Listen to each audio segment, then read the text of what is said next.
সকল মানুষ ক্ষতিগ্রস্ত, ক্ষতির পথে, সবাই এই ক্ষতি থেকে বেঁচে থাকতে পারবে কারা?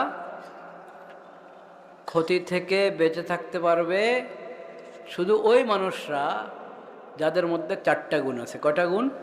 4টা। 4 গুণ যার মধ্যে আছে সেই ক্ষতি থেকে বেঁচে যাবে, যার মধ্যে নাই সে ক্ষতি থেকে বাঁচার কোনো উপায় নাই। দুনিয়াতেও ক্ষতিগ্রস্ত, আখিরাতেও ক্ষতিগ্রস্ত।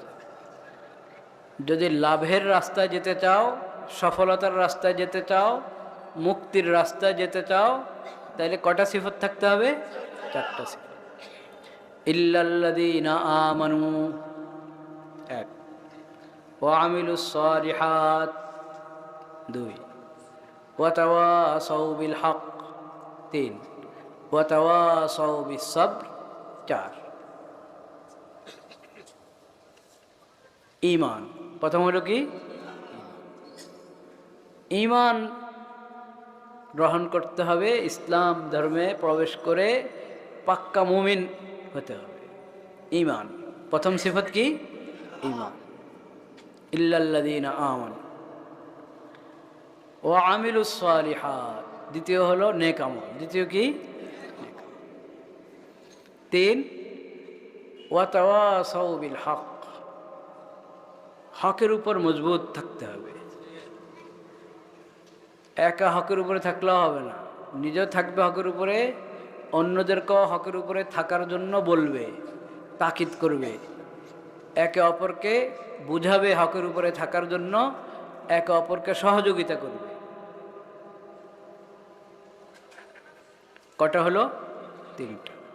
1 নম্বর ঈমান, 2 নম্বর আমলে সালেহ, নেক আমল, 3 হকের উপর মজবুত থাকা এবং পরস্পর হকের উপরে থাকার জন্য উপদেশ দেওয়া, তাকিদ করা, সহযোগিতা করা। 4, ওয়া তাওয়াসাউ বিস সবর, ঈমানের রাস্তায় থাকতে হলে, নেক আমলের উপরে নিয়মিত মজবুতির সাথে, দৃঢ়তার সাথে নেক আমল ধরে রাখতে হলে, হকের উপরে মজবুতির সাথে থাকতে হলে বিভিন্ন পেরেশানি আসে, কষ্ট আসে, বাধা আসে, বিভিন্ন অবস্থার সম্মুখীন হয় মানুষ, পরীক্ষার সম্মুখীন হয়, তখন হকের উপরে থাকা অনেক কষ্ট হয়ে যায়।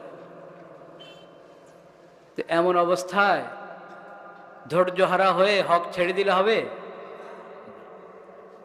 তখন